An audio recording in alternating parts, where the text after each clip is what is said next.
Hello, my pipe sipping community. So I have one delivery that came in today, which is great. Have another one coming in tomorrow, so have some good array of blends. One of them was from the Country Squire that came in today, and the other one is from Watch City with some house blends and some other stuff as well.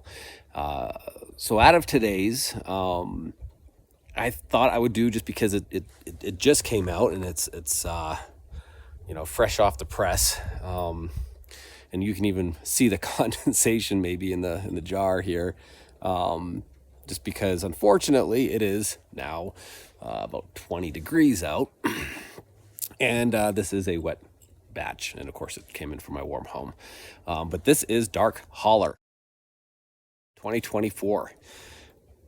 I'll be honest, I already sipped a tiny bowl, actually this exact tiny bowl, earlier when it came in this afternoon, but I had to go get my dog from the groomers and all this other stuff, so I wasn't able to actually do a review, but I had to. The bag note on this, when I opened it up, it was like almost like a coconut macaroon if you encased it with caramel, pecan kind of pie. It just, yeah, I mean, just that description alone, like, how would you not have to sip this for yourself? So that said, holy dang. This is Burley, Virginia's, Black Cavendish, Louisiana Perique. Those are your tobacco blends. This is under aromatic, though from the site's description from Country Squire, I could not see anything that was depicting exactly what they have for flavoring in this. But it's got to be something, only because I've smoked those leaves, those blends before, and it was not this. I mean, it combined without some serious tobacconist magic, it would not taste like this. So anyway, so yeah, absolutely. If you've not gotten the 2024 version of Dark Holler, do so before it runs out, because it is a micro batch. So I am going to go ahead and fire this up. Poured myself a frosty brew from my keg. This is a chocolate stout that is just delicious and ought to go quite well with this as far as a pairing goes.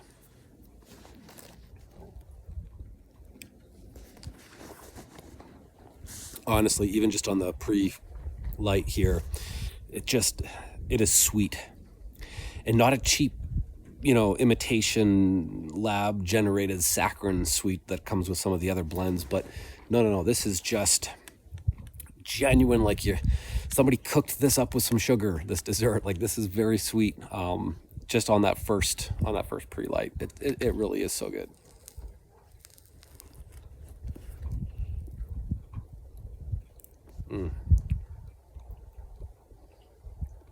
This is so good.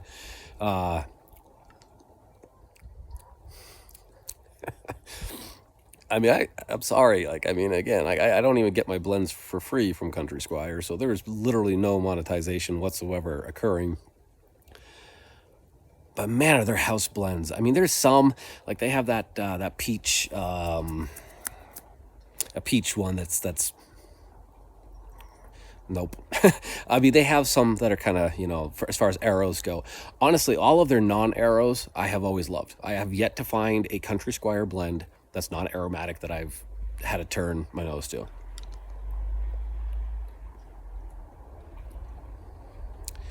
But they've got like a 99.5% success rate in my book for even their arrows. And this is one that they've hit out of the park. They just really have.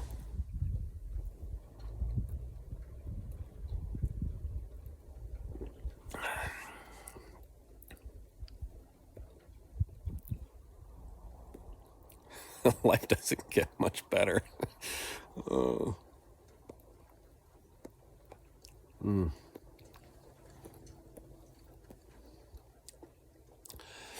And so, again, I don't know if there is any additives to this. I just don't. Anybody else knows? I'd love to know. Please put that in the comment section. I'm sure we'd all appreciate knowing.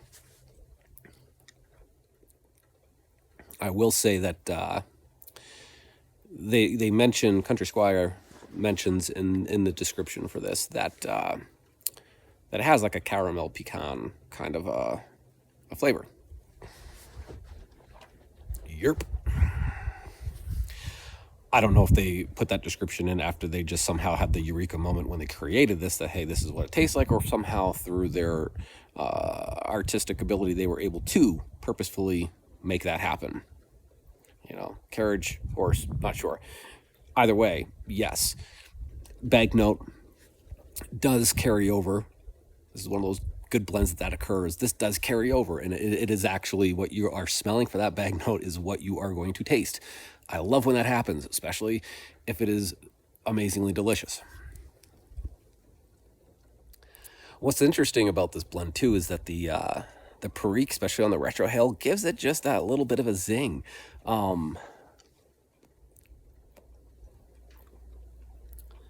Which is odd because I mean this blend is such a dessert blend. This is, again, the bag note when I opened it up. I mean, even before I opened it up, I could smell. And curious if anybody else does. It might just be a Zach thing, but it had a very like forward coconut essence to it. Again, I kind of thinking like of a macaroon, but whatever. It is so dang good. And so there's that. There is definitely that like if you had like a, you know, we just got done the holiday season. If you had a pecan pie, it has that caramelized component to it with the pecan.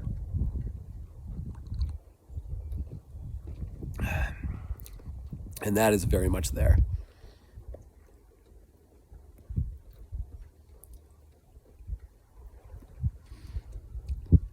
Man, I mean, not that they're comparative in flavor profile, just in their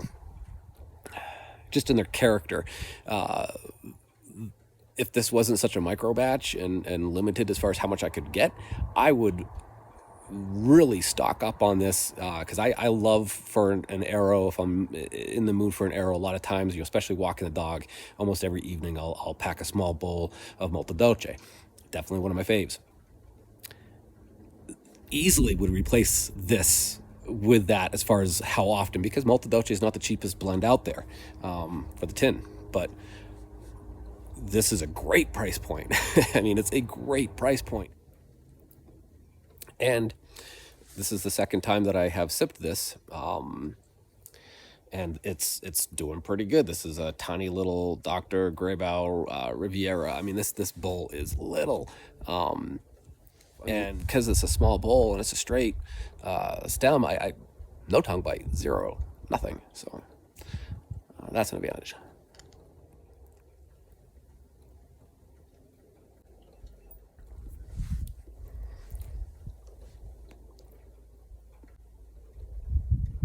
I looked at the TV series Dark Holler. Just it was like it's on YouTube. I just was curious, and this is named after that, and so I don't know exactly what I was expecting, but it wasn't this at all. Like, I mean, I'm very happy. This is much better than even what I was expecting, but I was expecting something, you know, like from beyond. You know what I mean? I was thinking of something more. A lot less aromatic, a lot less sweet, certainly. By leagues. I wasn't expecting it to be nearly this sweet.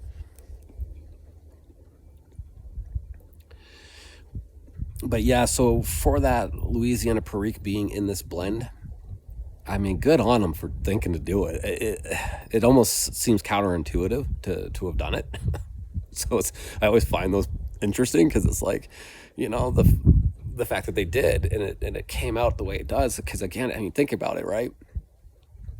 The profile, I mean, you know, I'm getting coconut and I'm getting caramel and I'm getting, you know, a pecan pie but then there's this Louisiana Perique spiciness to it, especially on the retrohale, and you wouldn't think it would really mix, but it does. It's a kind of like if you've ever gotten a chocolate that has a cayenne pepper mixed in with it, and it's like, you know, you wouldn't think those two things would blend. I mean, one's hot and spicy and another sweet, but they actually go very well together.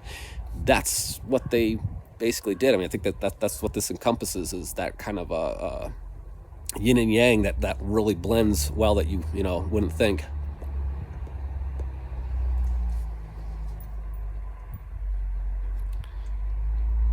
Kids are home.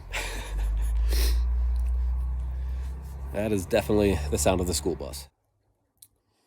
But yeah, so the Virginias probably offer some sweetness, but they're not notable like in of themselves.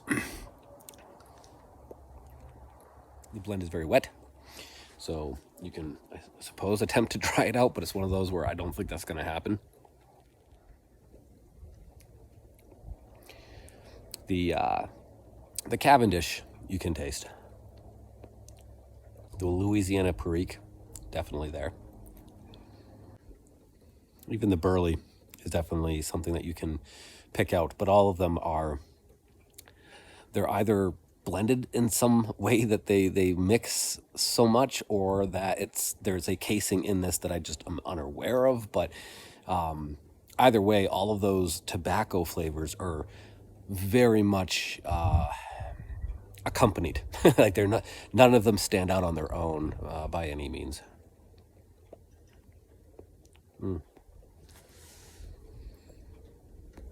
So that is it.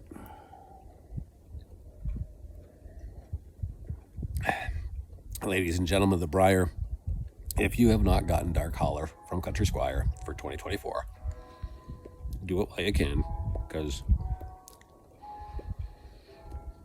it is delicious. And if you like Molto Dolce, if you've had that and you liked it a lot, you're going to like this a lot.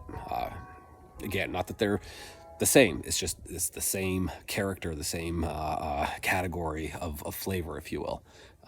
You couldn't like one and dislike the other as far as those two blends, this one and Molto Dolce. So I am going to continue to watch the sun get low and the air get brisk. I'm going to enjoy this frosty brew in this delicious pipe. I will sip these both, and well, I look forward to the next review. We'll see which one we decide to put in the pipe. And until then, be well and happy sipping.